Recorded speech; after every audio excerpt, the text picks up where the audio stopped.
अस्सलाम वालेकुम नाजरीन, प्रोग्राम साइंस की दुनिया के साथ आपका होस्ट हमजा साजिराना हाजिर है।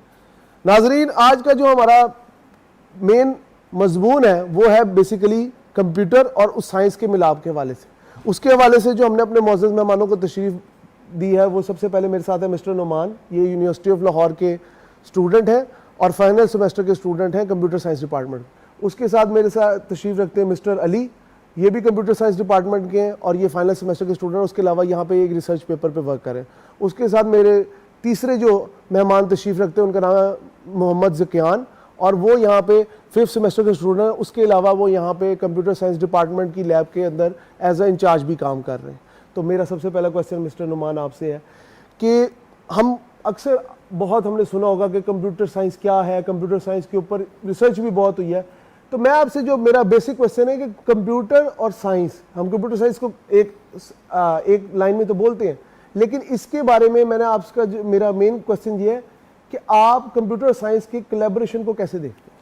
असल में कंप्यूटर और साइंस यानी कि एक कंप्यूटर एक ऐसे फील्ड है जिसने अपने अंदर काफ़ी ज़्यादा फील्ड्स को ना जम्प कर लिया हुआ है। तो इसलिए जब हम कंप्यूटर साइंस बोलते हैं ना तो इससे मतलब आप काफ़ी रिलेटेड फील्ड होती है। तो इसमें काफ़ी ज़्यादा जैसे कि वेब डेवलपमेंट आ जाती है, एंड्रॉयड, iOS, इस तरह की ये फील्ड्स आ जाती हैं। इसलिए हम इन जब सबको इकट्ठे से बोलते हैं ना तो उससे हम कंप्यूटर साइंस कह देते हैं। तो ये ठीक ठीक ठीक। तो मेरा आपसे ही मतलब दूसरा क्वेश्चन मेरा आपसे ही है, क्योंकि एज अ सीनियर आपको इन चीज़ों की ज़्यादा मालूमात है कि अब ये जो कंप्यूटर साइंस का जो कैरियर है या आपका प्रोफेशनल कैरियर वो क्या है, और कंप्यूटर इंजीनियरिंग और सॉफ्टवेयर जो है ये एक दूसरे से कैसे डिफरेंट है? इनमें क्या मतलब जो कहते हैं ना एक टेक्निकली एस्पेक्ट से हम देखें तो इनमें डिफरेंस क्या है? असल में कंप्यूटर इंजीनियरिंग वाली साइड पे ना ज़्यादातर हार्डवेयर का काम रहता है, जैसे कि हम फिजिकली चीज़ों को जिनको हम टच कर सकते हैं ना उनका कंप्यूटर इंजीनियरिंग में ज़्यादा काम है। और जो सॉफ्टवेयर इंजीनियरिंग है इसमें फिर से वही मैं बताऊंगा कि वेब डेवलपमेंट आ जाता है, फिर iOS आ जाता है, एंड्रॉयड आ जाता है, डाटा साइंसेज, डाटाबेस, इस तरह की ये सारी चीज़ें जो आती है ये सॉफ्टवेयर इंजीनियरिंग में आती है। और जो कंप्यूटर इंजीनियरिंग है इसके अंदर मोस्टली हार्डवेयर का पार्ट होता है। तो ये जो है आपस में इंटरलिंक है, क्योंकि कंप्यूटर जो काम करता है वो सॉफ्टवेयर और हार्डवेयर दोनों की कम्बिनेशन से ही करता है। अच्छा मिस्टर अली, इसके ऊपर आपका कोई नैरेटिव, मतलब आपका इसके बारे में कोई ओपिनियन?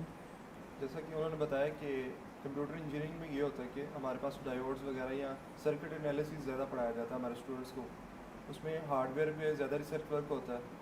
और जो सॉफ्टवेयर इंजीनियरिंग है जैसे CS वगैरह, उसमें ज़्यादा तक हमारे सब्जेक्ट होते हैं ये प्रोग्रामिंग की, कोडिंग वगैरह सिखाई जाती है। इसमें वो सारा वर्क मॉनिटर वर्क होता है जिसपे डाटा स्ट्रक्चर्स आ जाता है, डाटा साइंसेज आ जाती है, C++ सिखाई जाती है, C# सिखाई जाती है, MySQL सिखाई जाती है। और सारा काम सॉफ्टवेयर पे आ जाता है। बेसिकली उसका काम ये होता है कि प्रॉब्लम सॉल्विंग होती है, डाटा स्ट्रक्चर को सॉल्व करना या उससे रिलेटेड जितनी भी प्रॉब्लम्स होती हैं उसको सॉल्व किया जाता है सॉफ्टवेयर इंजीनियरिंग में। और जो कंप्यूटर इंजीनियरिंग है वो स्पेसिफिकली मोर एडवांस्ड टेक्नोलॉजी है जो कंप्यूटर की, उसका जो हार्डवेयर फॉर्म है उसको एडवांस करने के लिए कंप्यूटर इंजीनियरिंग के स्टूडेंट्स काम कर रहे हैं इसमें। ठीक, तो मेरा मतलब तीसरा क्वेश्चन जो अपने मेरे तीसरे मेहमान काफ़ी देर से मेरा वेट कर रहे हैं कि टाइम के साथ साथ सॉफ्टवेयर इंजीनियरिंग में जो है इसके अंदर रैपिडली चेंजेस आ रही, हमें तो पता है, लेकिन वो क्या चेंजेस आ रही हैं जो पब्लिक, मतलब ज़ाहिर सी बात है हम लोग तो बेसिकली हमें इंटरनेट ब्राउजिंग का पता है या मैक्सिमम पावर पॉइंट और एक्सेल इन चीज़ों का पता है, तो इसमें जो चेंजेस आ रही है करंटली उसके बारे में आप अपना बताएं ओपिनियन। जो ये नेक्स्ट जनरेशन जो आ रही है हमारे पास कंप्यूटर की, उसमें जो आर्टिफिशियल इंटेलिजेंस है वो उसका काफ़ी इंडल्ज हो रही है इसके अंदर। तो ये एक सबसे बड़ी एक वास्ट फील्ड है जिसे हम कह सकते हैं 7th जनरेशन ऑफ कंप्यूटर्स है, जिसके अंदर हमारे पास आर्टिफिशियल इंटेलिजेंस का एक बहुत बड़ा कैरेक्टर प्ले हो रहा है। यानी पूरी दुनिया जो है एक तरह से आर्टिफिशियल इंटेलिजेंस पे बेस करेगी अब आने वाली जो जनरेशन है हमारी। जैसे कि इसकी बड़ी सिंपल सी एक अच्छी एग्जांपल है कि जैसे हम पूरी की पूरी वेबसाइट कोड करते हैं HTML के थ्रू, अब एक आर्टिफिशियल इंटेलिजेंस में उन्होंने कैसे प्रोजेक्ट बनाया MIT के स्टूडेंट्स ने कि जिसमें कैमरे के थ्रू एक बोर्ड पे कैमरा ले जाते हैं एक बोर्ड वाइट बोर्ड के ऊपर और वहाँ पे सिंपल एक हेडिंग देते हैं हेडर, और बस कोड करता है हेडर का। यानी बताने का मकसद है कि सारी की सारी जो हमारी ये नेक्स्ट जनरेशन है वो आर्टिफिशियल इंटेलिजेंस से बेस कर रही है और इसी पे शिफ्ट हो रही है। मतलब इसके अंदर ये आजकल जिस तरह ये वॉरफेयर, हाइब्रिड वॉरफेयर है, 6th जनरेशन वॉरफेयर, ये भी इसी में फॉल करता है। सर मेरा आपसे अगेन क्वेश्चन है मिस्टर नुमान कि इंफॉर्मेशन टेक्नोलॉजी की पाकिस्तान में क्या वर्थ है, ये हम सबको पता है, ठीक है, लेकिन बात ये जिस तरह दूसरी कंट्रीज़ हैं उनमें ये फील्ड बहुत रैपिडली इसने ग्रो किया है। और हमारे मतलब सुनने में आ रहा था पिछले दिनों, डिफरेंट सोर्सेज ने बताया कि $1 बिलियन इंडस्ट्री बन सकती है वेरी सून इन पाकिस्तान। तो as a third world country आप क्या समझते हैं कि इसमें है रोशन इम्कानात पाकिस्तान के आगे बढ़ने के? पाकिस्तान में जो टैलेंट है वो काफ़ी ज़्यादा है इस फील्ड में, लेकिन जो हमारा यह इसकी खामी ये है पाकिस्तान की कि यहाँ की गवर्नमेंट हमारे रिसोर्सेज नहीं फ्राहम करती स्टूडेंट्स को और सपोर्ट नहीं करती। जो सपोर्ट बाहर के मुल्क में दी जाती है और रिसोर्सेज बहुत ज़्यादा दी, जैसे आपको पता होगा बहुत सारी जैसे क्रीम है, उबर है, इस तरह की जो ऐप्स वगैरह हैं बाहर के ममालिक में काम कर रही हैं, लेकिन उसके लिए सर्वर बहुत बड़ा चाहिए होता है, रिसोर्सेज बहुत ज़्यादा चाहिए। पाकिस्तान में इस चीज़ का बहुत ज़्यादा लैक है कि वो सपोर्ट नहीं करते और रिसोर्सेज फ्राहम नहीं करते। लेकिन अगर पाकिस्तान जो गवर्नमेंट है वो अपने स्टूडेंट्स को, अपनी जो आईटी के एक्सपर्ट्स हैं उसको रिसोर्सेज फ्राहम करें तो ये बहुत ज़्यादा हाई लेवल पे उसके साथ मुकाबला कर सकती है बाकी कंट्रीज़ के साथ। टैलेंट काफ़ी ज़्यादा पाकिस्तान में। टैलेंट के तो इसमें तो नो डाउट काफ़ी टैलेंटेड लोग हैं यहाँ के। सर मेरा आपसे क्वेश्चन है मिस्टर अली कि as a IT professor can you explain the qualities of CS? I know you are a final year student but after this you are qualified to be a professor. तो आप as a IT professor आप क्या मतलब जो qualities है computer science की उसके बारे में आप क्या बता सकते हैं? असल में कंप्यूटर साइंस के जो फील्ड चूज़ कर लेते हैं ना, ये पहले तो एक बात यह है कि हर बंदा समझता है कि कंप्यूटर बहुत आसान है, जिनकी जो हम आम फहम में देखते हैं तो हर बंदा इसके अंदर काफ़ी आता है। जब हमारा हमेशा ऐसे ही होता है कि जब बैच आते हैं ना तो काफ़ी ज़्यादा बच्चे आते हैं कि उनको पता ही नहीं होता कंप्यूटर है क्या, ठीक है। लेकिन जब वो प्रोग्रामिंग या ऐसे सब्जेक्ट्स पढ़ना शुरू करते हैं उनको वाकई में फिर पता चलता है कि नहीं ये बहुत हेक्टिक काम है, ठीक है, ये मैथ से भी बहुत आगे का एक काम है क्योंकि इसके अंदर सारा एल्गोरिदम्स बनते ही मैथ पे हैं, ठीक है। तो वो स्विच ऑफ कर जाते हैं दूसरे डिपार्टमेंट्स में। तो इसलिए जो आईटी की फील्ड है ना, ये इसके अंदर काफ़ी वास्ट चीज़ें हैं और इसके अंदर काफ़ी कुछ सीखने को भी मिलता है। जैसे कि हम अपनी इसी CS की डिग्री के अंदर ही हम वेब डेवलपमेंट सीख लेते हैं, एंड्रॉयड सीख लेते हैं, डेटाबेस सीख लेते हैं और इस तरह की काफ़ी ज़्यादा चीज़ें हम बेसिक सारा सीख चुके होते हैं।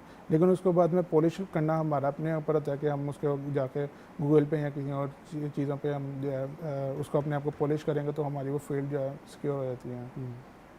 ठीक है, थैंक यू सर। इसी के साथ हम लेते हैं एक छोटा सा break. Stay with us. Welcome after the break. हमारा जो नेक्स्ट सेगमेंट है वो है फ्रीलांसिंग के लिए। फ्रीलांसिंग क्या होती है, ऑनलाइन बिजनेस क्या होता है, उसके अंदर किस तरह से डिफरेंट किस्म के कारोबार मर्ज होते हैं और लोग किस तरह ऑनलाइन ट्रेडिंग करते हैं और इसका फ्यूचर में क्या एस्पेक्ट है अकॉर्डिंग टू पाकिस्तान। तो सर मेरा पहला क्वेश्चन सर आपसे मिस्टर अली के ऑनलाइन बिजनेस को आप पाकिस्तान में मतलब एक तो आप एज अ प्रोफेशनल किस तरह देखते हैं और एक जनरल जो पब्लिक है उसके लिए उसके अंदर क्या क्या अपॉर्चुनिटीज़ हैं, तो उसके बारे में ज़रा आप बताइए। पाकिस्तान में ऑनलाइन बिजनेस एक अच्छी चीज़ है कि अभी इससे इकोनॉमी को भी बहुत फ़ायदा होगा। दूसरे कि अगर आप ये काम करते हैं ऑनलाइन बिज़नेस जो है वो क्रिएट करते हैं तो इससे काफ़ी फ़ायदा होता है। ये काफ़ी रवायात अब चेंज होनी चाहिए, हमें भी दुनिया के साथ साथ चेंज होना चाहिए। जैसे अमेज़ोन जो है वो आई थिंक 2000 से पहले का अमेरिका में चल रहा है, तो हमारे यहाँ पे अब आके दराज वगैरह आए, देर आए लेकिन दुरुस्त आए। तो दराज एक काफ़ी अच्छी ऐप है इसके वाले से और होना चाहिए पाकिस्तान में ऑनलाइन से इसका बिज़नेस होना चाहिए। तो और काफ़ी ज़्यादा बिज़नेस ग्रो भी कर रहे हैं इसकी वजह से। ठीक है सर। सर मेरा आपसे नेक्स्ट क्वेश्चन है मिस्टर उमर, तो ये फ्रीलांसिंग से हम कितना अर्न कर सकते हैं और ये बिज़नेस मतलब हम लोग अक्सर देखते हैं कि फ्रीलांसिंग को लोग परमानेंटली नहीं लेते। लोग कहते हैं यार for the time being we are doing this and we are doing that, लेकिन आफ्टर सम टाइम वो स्विच कर जाते हैं डिफरेंट अदर बिजनेस में। तो क्या ये एक परमानेंट बिजनेस बन सकता है? फ्रीलांसिंग जैसे आपने पूछा कि कितना अर्न कर सकते हैं, तो ये डिपेंड करता है आपके स्किल्स पे और आपकी टाइमिंग पे, आप कितना उस पर टाइम स्पेंड करते हो। अगर आपकी स्किल्स अच्छी हैं और आपका सर्कल जो फ्रेंड सर्कल्स है या दोस्तों वगैरह के साथ अगर आप मिलकर काम कर रहे हैं तो आपको प्रोजेक्ट ज़्यादा मिलते हैं, तो आप अपने अकाउंट से फ्रीलांसिंग अकाउंट से वो प्रोजेक्ट डिस्ट्रीब्यूट करते हैं आगे और सबकी स्किल्स अच्छी हैं तो आप जितना चाहें अर्न कर सकते हैं। इसमें आप इंडिपेंडेंट होते हैं। अगर आप 24 आवर्स काम करना चाहते हैं तो आप कर सकते हैं। तो ये बताना कि कितना अर्न कर सकते हैं तो ये मतलब ये आप पे डिपेंड करता है कि आप $4 अर्न कर लें यहाँ पे अर्न करता है $1200 अर्न कर लें। तो ये स्किल्स मैटर करते हैं, उसके साथ साथ टाइमिंग मैटर करती है। सर मेरा इसी से एक जुड़ा हुआ सवाल है, जिससे अभी हमने पिछले दिनों सुना कि पेपाल एक है online business trading company American, वो पाकिस्तान आ रही थी और वो अब वो वापस हो गए, ठीक है। उन्होंने कहा कि जी हम लोग नहीं कर सकते, या जो भी रीजंस है, whatever they are reasons. तो इसके मतलब ये आया, ये हमारे लिए कितना को हम इससे सफ़र करेंगे, क्योंकि एक मल्टी बिलियन कंपनी आती है, वो यहाँ पे इन्वेस्टमेंट करती है, अपॉर्चुनिटीज़ आती हैं। तो इसके ऊपर आपका क्या कहना है? बेसिकली पेपॉल का पाकिस्तान में ना आना काफ़ी बड़ा ड्रॉबैक है पाकिस्तान के लिए। अब डेफिनेटली अगर आपके पास कोई इंटरनेशनल मार्केट में कोप अप करने के लिए कोई पेमेंट गेटवे नहीं है आपके पास, तो आप कैसे फिर एक कंपटीशन कायम करोगे वो पूरी दुनिया के साथ। मैं खुद एक फ्रीलांसर हूँ और फाइवर पे भी काम करता हूँ एज ए वेब डेवलपर, और काफ़ी और भी मेरे स्किल सेट है मेरा, तो मुझे काफ़ी ज़्यादा सफ़र होता है कि मेरे पास कोई पेमेंट गेटवे नहीं है। वीज़ा मास्टर कार्ड चलो नहीं है हमारे पाकिस्तान के पास, लेकिन पेपॉल की फैसिलिटी हमारे पास आ रही थी जो कि कैंसिल हो गया, जिसका मतलब है कि हमें फर्दर इससे सफ़र करना पड़ेगा, जो कि काफ़ी बड़ा ड्रॉबैक है पाकिस्तान के लिए। तो ये काफ़ी मैं समझ रहा कि पेपॉल पाकिस्तान में आ जाता तो काफ़ी ज़्यादा इसकी ऑनलाइन मार्केटिंग जो थी, ऑनलाइन जो काम था, वो उसको एक सर्टन एक एज मिलना था, सिग्निफिकेंटली इंक्रीज़ होना था उसमें। सही सही। तो मतलब आपका कहने का मकसद है कि ये अगर चीज़ आ जाए तो इससे मार्केट पे एक बड़ा एक पॉजिटिव इम्पैक्ट आएगा। आपका जो ग्राफ है ऑनलाइन मार्केटिंग का या ऑनलाइन वर्क का, वो फिर ड्रामेटिकली इंक्रीज़ होगा, उसमें आप इंक्रीज़ देखेंगे उसके अंदर। तो नुमान, मेरा अगेन आपसे क्वेश्चन है कि फ्रीलांसिंग क्या किसी एक स्टूडेंट के फ्यूचर को ही, मतलब जिस तरह कहते हैं ना someone is unique, someone is extraordinary, या जिस तरह अब ये आपकी एक क्लासेस में सब किस्म के लोग आते हैं, कुछ कम पढ़ने वाले, तो ये हर बंदे को किसी न किसी एस्पेक्ट पे फ़ायदा देती है? डिपेंड करता है ना, हमारी फील्ड्स में काफ़ी आगे से फील्ड्स आती हैं, सब फील्ड्स होती हैं। जैसे फ्रीलांसिंग में आ जाता है वेब डेवलपिंग है, iOS है, एंड्रॉयड है, उसके बाद सिक्योरिटी एनालिस्ट होता है। तो ये डिपेंड करता है कि अगर ये आप बाकी सब्जेक्ट्स में अगर आप नील भी हैं, तो अगर आपकी स्किल्स मैटर करती हैं कि किसी एक फील्ड में भी अच्छी है ना, तो आप अर्न कर सकते हो इसीलिए उसमें। अगर आपको iOS में आपका हाथ नहीं सही, एंड्रॉयड नहीं आती है आपको, लेकिन आपको वेब डेवलपिंग आती है, तो आप वेब डेवलपिंग से अर्न कर सकते हो इसीलिए। तो इसलिए इसमें ये चीज़ मैटर नहीं करती कि आपको हर सब्जेक्ट पे या हर चीज़ पे ग्रिप है, लेकिन एक चीज़ पे भी आपकी ग्रिप होगी, और स्किल्स आपके अच्छे होंगे, तो आप ईजीली अर्न कर सकते हो। मिस्टर अली, क्या फ्रीलांसिंग एक ऑथेंटिक सोर्स ऑफ इनकम है? जी बिल्कुल है।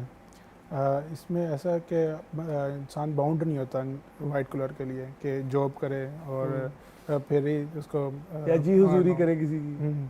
तो इसलिए ये एक अच्छा फैक्टर है कि इंसान जो है ऑनलाइन जब उसका दिल चाहे जितना चाहिए, यानी कि ये इस पर डिपेंड ये है कि आपके पास स्किल कितने हैं और आप कितना टाइम उसको दे सकते हो। इसके ऊपर सारा डिपेंड करता है कि आप कितना अर्न कर सकते हैं। इसी के साथ लेते हैं हम एक छोटा सा commercial break. Stay with us. Welcome after the break. नाजरीन, जो हमारा सेगमेंट 3 है, थर्ड है, उसके अंदर हम इनसे पूछेंगे कि सॉफ्टवेयर की डिज़ाइनिंग क्या होती है, सॉफ्टवेयर में कैसे डिज़ाइन किए जाते हैं प्रोग्राम्स, और उनके आगे उनको किस तरह फर्दर उसको और डेवलप किया जाता है, उसके बारे में हम अपने मेहमानों से पूछेंगे।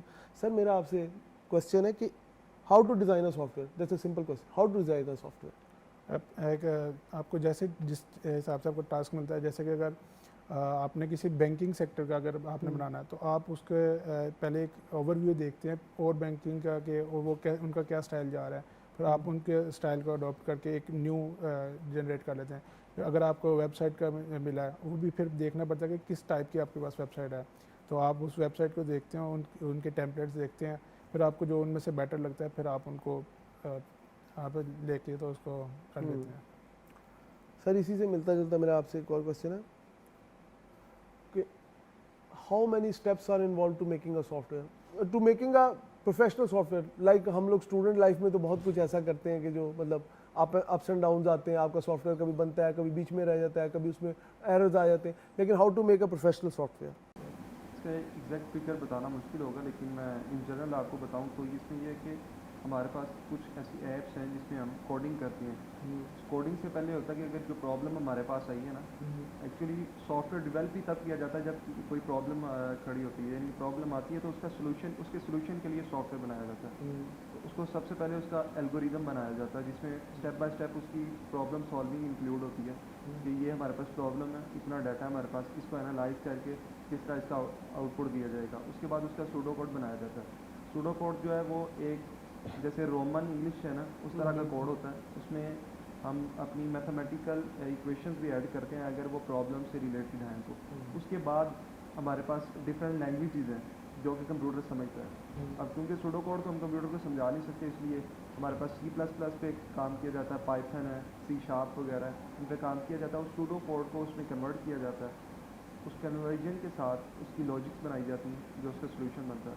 उसके बाद सॉफ्टवेयर एग्जीक्यूट किया जाता है सिंपली।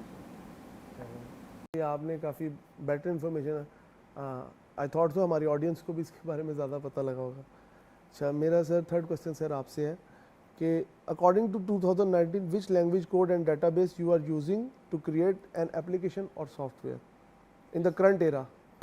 बेसिकली डिपेंड करता है किस कंट्री में रह रहे हो। अब एक ट्रेंड चलता है जैसे हमारे कोई सोशल मीडिया पे जिस तरह हम देखते हैं ट्रेंड चलते हैं, इसी तरह एक कंट्री का भी अपना ट्रेंड है। जिस तरह पाकिस्तान में है, पाकिस्तान में रिसेंटली ट्रेंड है पाइथन का, पाइथन है। उसके बाद अगर आप डेटाबेस की बात करते हैं, MySQL है, जिसे MySQL है लेकिन पढ़ते हैं MySQL है। ये एक लैंग्वेज जिसे आप डेटाबेस के लिए यूज़ करते हो। और बाकी जितनी भी अब डिपेंड करता है कि आपका सिलेक्शन क्राइटेरिया क्या है, आप बेसिकली टारगेट किस चीज़ को करना चाह रहे हो। तो उसमें डिपेंड करता है कि आप पाइथन भी यूज़ करते हो, आप C# भी यूज़ करते हो, C++ भी यूज़ करते हो। बेसिकली जो फ्रंट एंड के लिए आप ज़्यादातर यूज़ करते हो वो जावास्क्रिप्ट है, और जो बैक एंड के लिए जो आप ज़्यादातर यूज़ करते हो वो उसमें C++ और C# आ जाती है, और ये चीज़ ज़्यादातर इसमें यूज़ होती है। लेकिन इसमें जो डोमिनेंट है वो पाइथन है, और डेटाबेस में MySQL है। अच्छा, मेरा इसी से एक रिलेटेड क्वेश्चन कि जावा को फ्रॉम आवर चाइल्डहुड हम जावा को सुनते आ रहे हैं कि जावा एक एप्लीक और उससे सॉफ्टवेयर से रिलेटेड, क्या अब इससे आगे भी कोई एडवांस आ रहा है सॉफ्टवेयर? बेसिकली लैंग्वेजेस हैं जो दिन ब दिन इवॉल्व हो रही है मार्केट में। अब जैसे पाइथन है, ये पहले नहीं थी लेकिन अभी रिसेंटली इवॉल्व हुई, लेकिन बड़ी वास्ट लैंग्वेज है जिसका एक सडन एक अर्ज हुआ है एक कंप्यूटर मार्केटिंग के अंदर। जैसे हमारे पास पहले जावा थी सबसे पहले, उसके बाद उसी के नाम पे हमारे पास जावास्क्रिप्ट आई जो कि उससे ज़्यादा फेमस हुई। इसी तरह अभी जैसे जैसे प्रॉब्लम्स आई जा रही हैं, उसी तरह क्रिएटिविटी के लिहाज से या नए सोल्यूशन के अतबार से यूनिक उसके अल्टरनेटिव हम एक लैंग्वेजेस निकाल रहे हैं। इस तरह इसमें डे बाय डे इसमें आ रही हैं, सर्टेन रिफॉर्म्स बनाए जा रहे हैं। जी, रैपिड चेंज आ रहा है। इसी के साथ लेते हैं हम एक छोटा सा commercial break. Stay with us. Welcome after the break. हमारा चौथा सेगमेंट है जो बिल्कुल इख्तिताम की करीब है। उसके बारे में हम ये पूछेंगे कि एज अ IT प्रोफेशनल ये जो फील्ड है IT की, इसके बारे में ये हमें बताएं कि इसमें एडवांसमेंट कैसे होगी और इसमें पाकिस्तान का आने वाले 2025 तक पाकिस्तान का क्या फ्यूचर है। जी मिस्टर अली, मेरा आपसे फाइनल सबमिशन वर्ड्स आपके समझ लें कि IT का पाकिस्तान में जो प्रोफेशन है, इसका हमें पता है इसका फ्यूचर तो बहुत ब्राइट है, लेकिन इसके अंदर जो एडवांसमेंट है या इसके अंदर आगे जिस तरह प्रोग्रेस है वो कैसे हो सकती है, उसके बारे में ज़रा अपना बताएं। वो प्रोग्रेस इस तरह से हो सकती है कि हमारी यूनिवर्सिटीज़ में आज भी जो है ना काफ़ी ओल्ड सिलेबस है। लाइक दुनिया में ज़्यादातर अभी पाइथन बहुत ज़्यादा इन है, लेकिन आज भी C++ पढ़ा रहे हैं। ठीक है, तो ये इनको थोड़ा सा चेंज करना चाहिए। दूसरी बात ये कि पाकिस्तान में वाकई में इसका काफ़ी ब्राइट है, क्योंकि पाकिस्तान ऑलमोस्ट 5th नंबर पे आता है फ्रीलांसिंग में। ठीक है, फर्स्ट पे इंडिया आता है। तो ये हमारा एक हमारी खुशनसीबी है कि हम 5वें नंबर पे हैं, और काफ़ी ज़्यादा इसके ऊपर फ्रीलांसिंग पे काम होता है। सर मेरा इसी से रेलेवेंट क्वेश्चन है, क्या इसकी वजह ये हम समझ सकते हैं कि हमारे मुल्क में चूँकि एज़ कम्पेयर टू यूरोप में अगर आपको सॉफ्टवेयर बनवाते हैं तो वो आपको ज़ाहिर सी बात है in terms of money it is you can say ये बहुत महंगा है, ठीक है, इट इज़ वेरी कॉस्टली। लेकिन इन पाकिस्तान वही काम जो वहाँ पे 1 लाख रुपए में होना है वो यहाँ पे 50,000। क्या ये वजह है इधर के लोगों को प्रेफर देने की, क्योंकि बाहर कनाडा से भी लोग अप्रोच करते हैं और सेकंड वेन कंट्री से लोग अप्रोच करते हैं, तो इसके बारे में आप क्या कहेंगे? जैसा कि आपको पता ही करेंसी वैल्यू पाकिस्तान की काफ़ी लो है उनके कंपेरेटिव, तो फिर वो यूजुअली पाकिस्तानी या एशियन जो कंट्रीज़ हैं उनके लोगों को ज़्यादा रेफ़र करते हैं। वैसे भी स्किल्स काफ़ी अल्हम्दुलिल्लाह IT की फील्ड में स्टूडेंट्स के और प्रोफेशनल्स के अच्छे हैं, लेकिन साथ साथ ये भी एस्पेक्ट है कि करेंसी वाला भी इशू है, तो इस वजह से वो एशियंस कंट्रीज़ के स्टूडेंट्स हैं या फ्रीलांसर्स हैं उनको ज़्यादा प्रेफर करते हैं। तो सर मेरा फाइनल और लास्ट क्वेश्चन आपसे है कि जैसे कि अभी ऊबर, करीम और कार ले चलो और इस तरह की डिफरेंट किस्म की ऐप्स आई हैं, ठीक है, और इन्होंने ट्रांसपोर्टेशन के मामले में काफ़ी लोगों के मसाइल हल किए हैं, ठीक है। जिस तरह फीमेल्स थी उनके लिए पहले एक बड़ा हेजिटेशन होती थी रिक्शा तलाश करना, लेकिन with the help of these applications they are very easily find their rides. क्या इसका खाली एक यही शोबा है जिसके अंदर बाहर से कंपनीज पाकिस्तान में आके इन्वेस्टमेंट करी, या और भी कुछ ऐसे स्किलफुल मतलब लोगों को वो हायर करेंगे और किस्म के शोबों के लिए? एक्चुअली पाकिस्तान में अगर हम बात करें तो काफ़ी ज़्यादा स्टार्टअप्स ऐसे हैं जिनका हमें एक्चुअली एक्सपोजर नहीं है। अगर हम बात करते हैं साइबर सिक्योरिटी की, तो मेजरली जो बैंक सेक्टर है पाकिस्तान का, इसको जो साइबर सिक्योरिटी कंपनीज डील कर रही हैं वो सारी की सारी यूरोप की हैं, बाहर की हैं, क्योंकि पाकिस्तान के पास इतने रिसोर्सेज नहीं, अपॉर्चुनिटीज़ बहुत है लेकिन प्लेटफॉर्म नहीं है यहाँ के लोगों के पास। बहुत हाई स्किल सेट है पाकिस्तानीज़ का। अगर आप फ्रीलांसिंग पे फाइवर पे जाके देखें तो आपको बड़े टॉप रैंकिंग पे पाकिस्तानीज़ मिलेंगे और बड़े ज़बरदस्त स्किल सेट है पाकिस्तानीज़ के। लेकिन वही बात आती है कि हमारे पास ऐसे सोर्सेज नहीं है कि हम एक बड़े प्रोजेक्ट को स्टार्ट कर सकें यहाँ पे। इसीलिए प्रॉब्लम है कि हम पाकिस्तान का कोई अपना बड़ा स्टार्टअप अपना नहीं है। जितने बड़े स्टार्टअप हैं वो किसी से बाय किए हुए हैं किसी से, या उनका पाकिस्तान में एक ब्रांच चल रही है। तो इसका इवेंचुअली इसका हम यही कह सकते हैं पाकिस्तान में प्लेटफॉर्म देना चाहिए स्टूडेंट्स को, जिससे हमारा ये सारा ओवरकम हो सकता है सारा इशू। आज के शो में आप लोगों की मुफीद बातों से मैं उम्मीद करता हूँ कि हमारी ऑडियंस को भी काफ़ी फ़ायदा हुआ होगा और उनके भी रोज़मर्रा की ज़िंदगी में जिस तरह आजकल मोबाइल और कंप्यूटर ऐप्स को वो यूज़ करते हैं तो उन्हें इससे काफ़ी बेनिफिट होगा इस कन्वर्सेशन सारी से। तो मैं अपने मौजूद मेहमानों का दोबारा शुक्रिया अदा करता हूँ कि आपने अपना कीमती वक्त निकाला हमारे शो के लिए। नाजरीन, प्रोग्राम साइंस की दुनिया से अपने होस्ट हमजा साजिद राना को इजाज़त दे दी है। अल्लाह हाफिज़।